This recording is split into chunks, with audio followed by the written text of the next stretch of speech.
The Chiefs got after it on a warm Sunday, and a lot of things came down that have you feeling optimistic. Today, on Locked On Chiefs.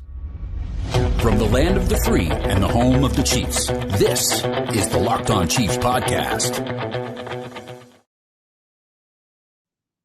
Welcome back, friends and neighbors. It is another week. The Chiefs are about to start week 2 of camp with everyone, and we are brought to you today by FanDuel. They're making every moment more because right now, every single person is either getting a boost or a bonus every single day. That's right. Something for everyone every day. Check it out at FanDuel.com to get started.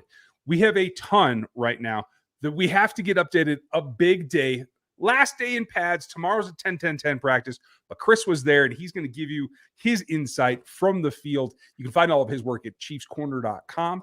That is where his Substack is. Go get subscribed over there and find me at Rogue Analytics Performance Consulting. I'm Ryan Tracy. You can find me at NFL33.com as well as RGR Football. Thanks for making us your first listen on this Sunday.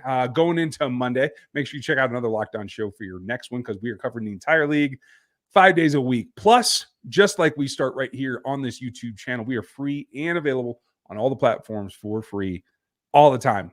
YouTube, like and sub. Go over to Spotify, get subbed there. Go to Apple Music, get subbed there. Go anywhere you can get a free podcast, and you can get us as always. And then if you want that much more, if you want the updates that Chris is doing live, if you want any of the breaking news, you can get it at 816-357-8781. That is our insider text line. You locos, we love you. We appreciate you guys getting on there. Now today, the defense is going to have to fight through some injuries, and they started to show up today. What does that mean, and who was able to stand out? The biggest news that came late in the day is that Joe Thuney will be at a 10-10-10 practice tomorrow, his first practice of this training camp, and honestly, since that pec injury that took him out last season. We start, though, with all this going on, the offense is actually hitting its groove a little bit, and second day in pads, Chris, I saw a lot of positive things for the offense. What was the biggest standout for you? Well, this is the third day in pads. Worthy looked really good. He was beating DBs. He was showing that he has the ability to beat with more than just speed. He can run through contact. He can beat somebody at the line of scrimmage. Lots of different things that really stood out to me when you look at the offense. I think Mahomes had a better day overall. Wentz was a little off at times, but still had a good day for the most part. It was a lot of fun out there at camp. It was very hot. I do want to say thank you to everybody that came up and said hello. It was cooking today, but here we are, and it's exciting to, and we're going to talk about this later. It's exciting to see Thuney back really quick since we're talking offense. Nazeeh still LT1, and maybe that is almost a done deal. Trey Smith talked about it after practice, said, he's learning quickly. And we'll talk about this, like you said, in the next segment, but Joe Thuney coming back, I think is going to be a good sign for him as well. And Caliendo has been the guy that's been starting at left guard. So I would expect that he's going to be moving back to the second team. The question is really, where is he going to play? Because you talk about all the offensive linemen, and Hansen and Norzad have been switching off and on who's playing guard, who's playing center on the second team. Really curious to see if Caliendo moves and becomes a center when Thuney gets put back in the lineup. Yeah, I think that's really encouraging. It's so hot out there. I forgot that it's the third day, so apologies, folks. A lot going on out there, but it comes back to the fact that you see progression. Now, one-on-ones are one thing, but in team periods, I do think we've seen a little bit of progression from Nazeeh already, so that makes sense. I know Mac Dana got the better of him at one point in one-on-ones today. Chris Jones got him a little bit, but another rep he was able to hold his own. Overall, it does feel like he is starting to pull ahead and surge ahead of Wanya Morris in terms of winning that left tackle spot. That doesn't mean that it's all said and done, though, because there's still rotations that they could pull. They could switch it up tomorrow for all we know. Yeah, it just seems interesting that they're going 3 days in a row and giving Nazeeh all those LT1 snaps. So I do think that means something. And then you look at, Wanya Morris, and you're right, one-on-ones don't mean everything, but Wanya Morris has been beat a couple times in one-on-ones. He was beat in team today as well. So there are questions, whether or not he's going to be able to step in and be that guy. You and I have talked about him maybe being the left guard if Thuney wasn't able to go, but it looks like Thuney is on his way back, and we'll see if he practices on Monday, but that's going to definitely be something to watch. From your eye today, in terms of just getting your pass sets down, being able to work on inside counters and that kind of thing, who looks better to you today, Sumatia or Morris? It's really hard. They were running almost as far away from me as they possibly could be. I thought Sumatia looked better, but again, it comes down to what the coaches see, and it started when you get to camp. One of the first things they do when they come out of their stretches is they go and hit the sled, and it's always first string unit together, second string unit together, third string unit together. So you get an idea right off the bat who's going to go. Sumatia has been that guy every single day that I've been there, that I was there. And if he does it again tomorrow, I mean, that just shows where things are, I think, in this competition. And Wanye Morris had a couple of days where he was there without pads, but now, since the pads have come on, that's not the issue right now. Sumatia is that guy. And I think as we inch closer to a preseason game, that's kind of the direction it seems to be going right now. I think that's fine. When it comes to Caliendo, I think he's proven that he can do a number of things. Does it matter to you after what you saw today, whether it's Caliendo that's kind of the first guy off the bench? If Morris doesn't win the left tackle spot, could he be the first guy off the bench? Could Norzad be pushing that direction? Who's like the next Nick Allegretti from what you saw today?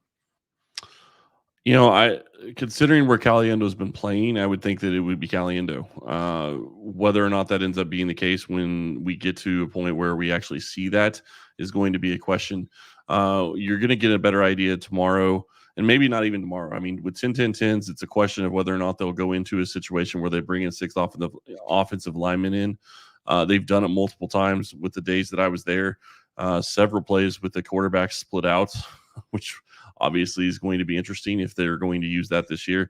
So right now it seems to be that Morris was that guy. But again, if Caliendo is no longer going to be a starter, which obviously if Thuney is back, he won't be, then you're in a situation where you would think that he's going to maybe be the sixth guy off the bench.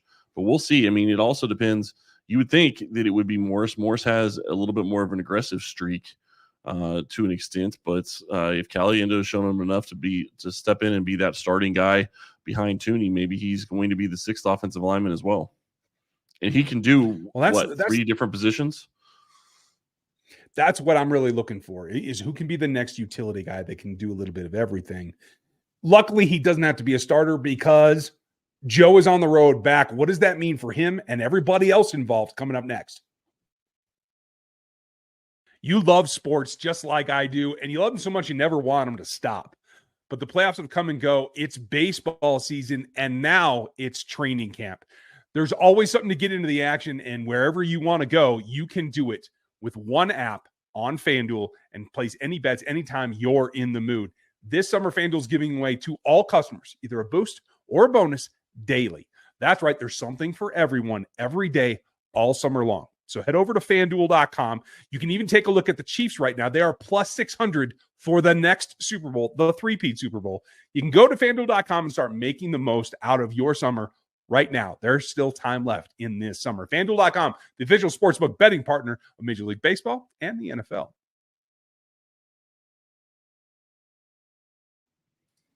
Make sure you check out Lock On Sports today. If you're up late or you're out early, whichever it is, you can have no shouting at you. You can have all the local experts that you want on Locked On Sports Today, our 24/7 feed on YouTube and over on Amazon Fire TV.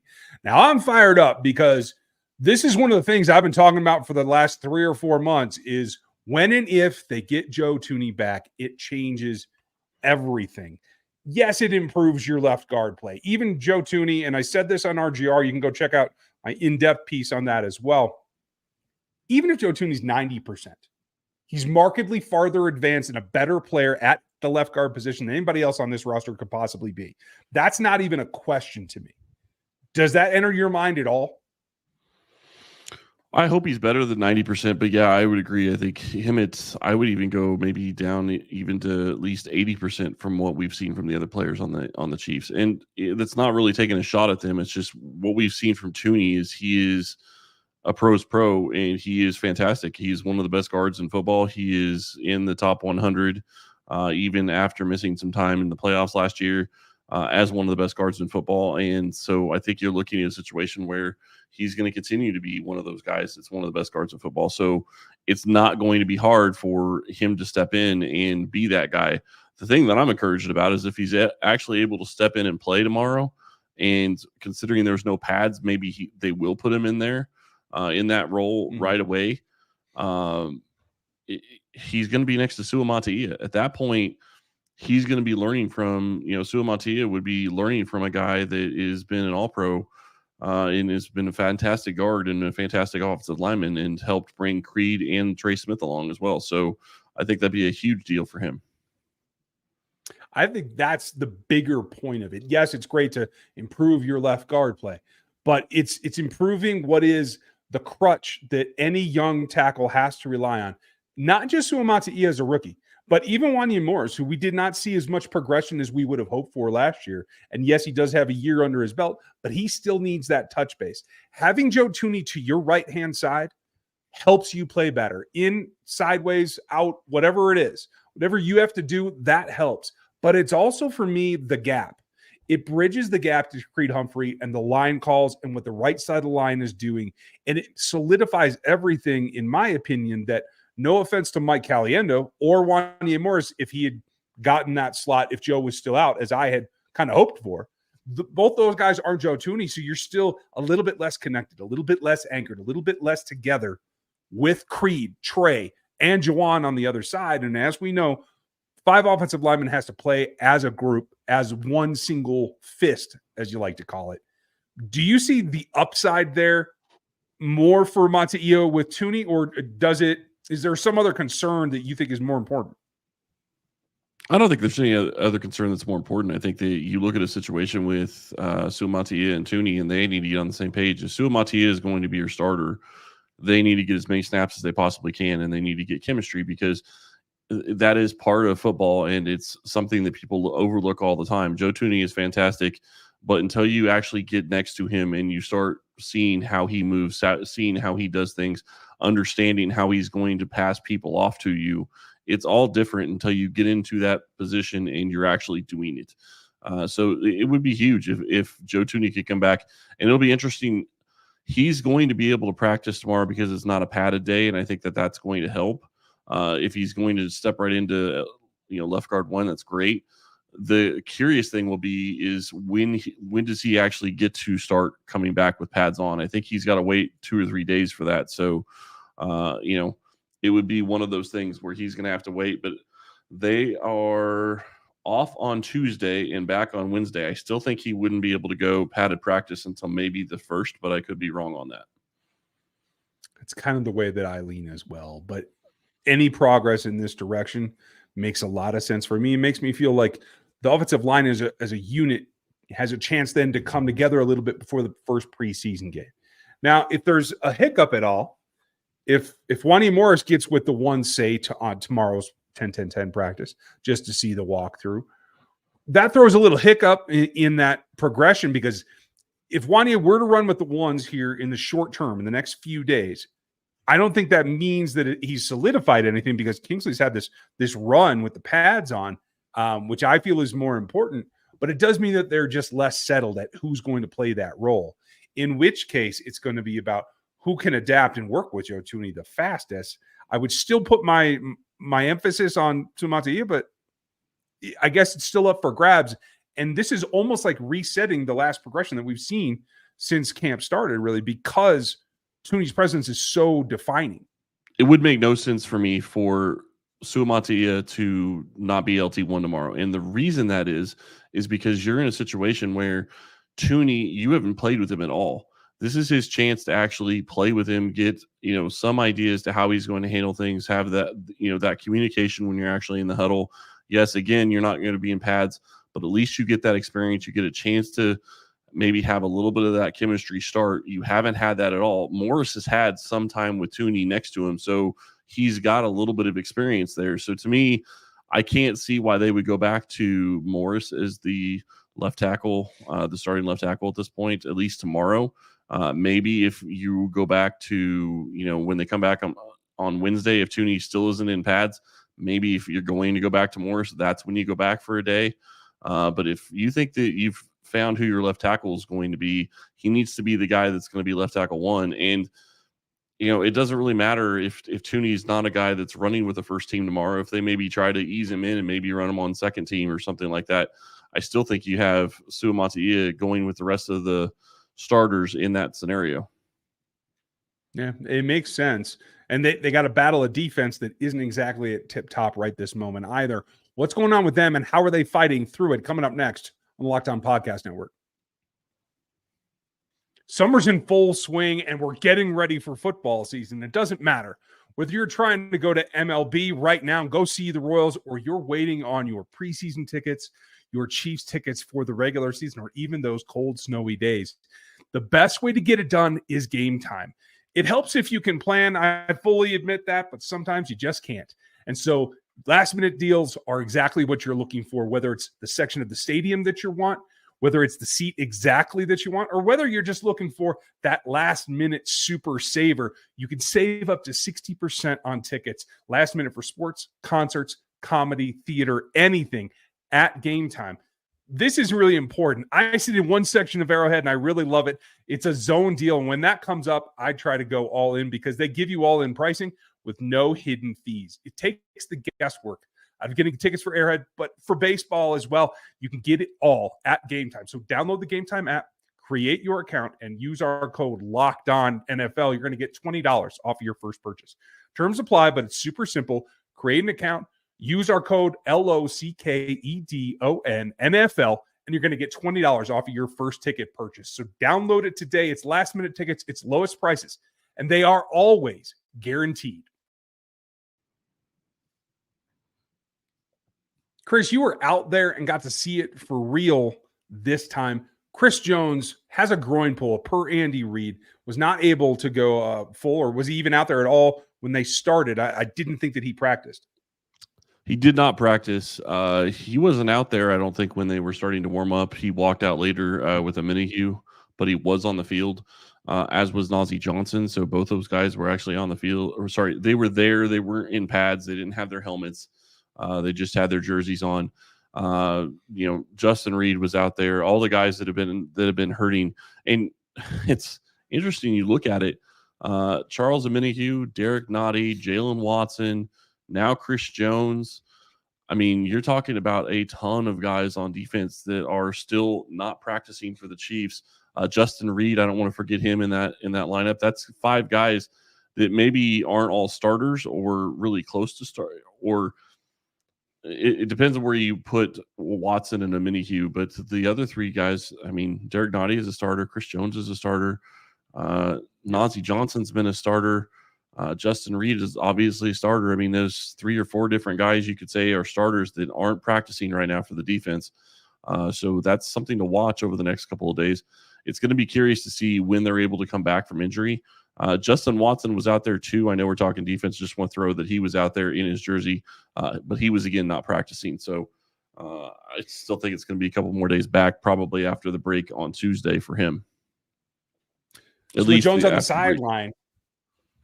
With Jones on the sideline, did anybody stand out to you that was making plays from the tackle position? I assume it was Pennell that got the start along with Wharton, but who stood out to you?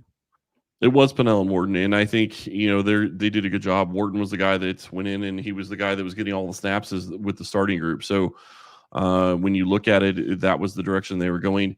On the other field, at one point, you had a lineup that had Pennell as the nose tackle, and you had Karlaftis and Dana and FAU on the field all at the same time. So they were lining up using, going a different direction. And I'm sure that's more of a third down package that they would look at. But it was still interesting to see it. Obviously, Chris Jones would be the guy instead of Pennell if he was out there practicing, but he wasn't. So, but that wasn't something that they really used in the team period. That was just something that they were using as they were warming up and going through their different plays before they got in team. FAU had another good day. I think that he's showing that he's improving, and I think that I'm not going to say he's going to be a starter because I don't think that that's in his toolkit right now. I think that you're going to see Dana and Karlaftis be your starters, and Minihue is still going to be a guy that's going to come in probably more than FAU. But I think FAU is going to show he has more value to this team than he did last year, and is going to probably get a lot more snaps, which makes this team even more dangerous because it gives you more people who can get after the passer. And it's something we theorized about last year as a way to pepper him in, is to bring him in as a third down pass rush specialist. That's perfectly fine from where Felix began, knowing he needed this extra year to get ready. I love that. The question becomes, who's helping out on the backside with now Nazeeh Johnson and Jalen Watson out, two guys of three that you could see compete for the starting outside boundary corner role, especially with McDuffie on the other side. And if they feel that they have to move because of the safety situation, McDuffie back inside, two of those three guys would need to start for you if this was the way we looked at it before camp started. So who got the reps and who looked good out there at corner? So Josh Williams started the day as your number 2 corner, I guess you would call him. But he ended up going to Kelvin Joseph towards the end of the day at that number 2 corner role, which I thought was pretty interesting. I thought I was expecting them to stick with Williams. He's been the guy that's been out there the entire time, but obviously Kelvin Joseph has shown them something, and Joseph had some good plays. There is a clip going around with Worthy beating Kelvin Joseph on a deeper route, I guess you would say, and it was a great route by Worthy. But overall, Kelvin Joseph looked a lot better than I would have expected him to. And with him stepping into that role, you and I have talked about this. They're in a situation where I don't know where they're going to go at corner. Taylor got some time yesterday when I think Williams came out for a couple of plays. So that was something that stood out to me as well. And then now you're looking at a situation where you have Kelvin Joseph even switching in. Obviously, there's guys out, and that was an issue. But it's interesting to say the least to see all the different corners they rotate through. And something I don't think we mentioned earlier, Hollywood Brown was not practicing today. Clyde Edwards-Helaire was not practicing today, both out sick. Pretty sure I got that out there on the short that I did earlier, but don't want to forget to mention that. Yeah, that's important. And it's about attrition at this point. I think for those two guys in particular, Brown's had maybe the best camp of anyone not named Patrick Mahomes to this point. So a day off certainly wouldn't hurt. Hopefully it's not the strep thing going around the entire group, but we're going to have to find out. Cross your fingers for that one, folks. But there's a lot yet to come. Tomorrow is a 10-10-10 practice. Short, sweet, to the point. It's about rhythm. It's about timing. Not going to see a whole lot of big plays in no 11 on 11, nothing major. Then they get a day off, and they're back in full strength on Wednesday. We're going to have Matt Derrick this week. We're going to have our reports. We're going to break down everybody that's progressed to this point and see what we might be having to tweak in our expectations for 53. That's coming up tomorrow. So leave us your comments on who you'd like to see us discuss and break down for you here on the comments on the YouTube channel, as well as on the reviews on Spotify and Apple, whichever you prefer. Chris, I know it's a fun time out there. I'm glad you're out of the heat, and we can move forward at this point. Yeah, I am not going to lie. It was awfully hot today. That was the hottest practice that I'd been to. And I just, I talked to Matt McMullen after practice, and we were just talking about how it's amazing those players are out there for 2.5 hours in pads like that. I just can't imagine the heat that they're dealing with. The nice thing is I will also add this. I didn't see anybody get injured today. So I do think that they kind of skated through without injury today. So that's obviously a good sign.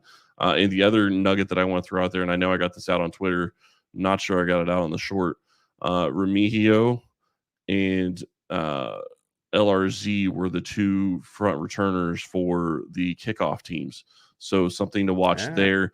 Kind of what we were thinking was going to happen. And I did hear LRZ got a kickoff or two as well. I was busy talking to, I think, Matt at that point, but just a couple of different nuggets as well to add to the end. It was a lot of fun. Like I said, I really enjoyed everybody I had a chance to meet. Thanks for everybody that came out and said hello. Very, very nice people. And go enjoy camp. It's a lot of fun. The one thing I will say, be sure you buy your tickets before you go, because they sold out. And they were sold out probably 3 or 4 days in advance. So watch out for that. It's $5,000 per, folks. So make sure you get lined up. Get lined up Which for I us. love. Make sure you like and hit the bell. Make sure that you have it all squared away so that when we drop extra information, you'll get it. We are here 5 days a week. Plus, we're in the middle of a 14-day stretch for you. So make sure you're subscribed. We appreciate your timing. Enjoy your day, and we'll be back with you tomorrow.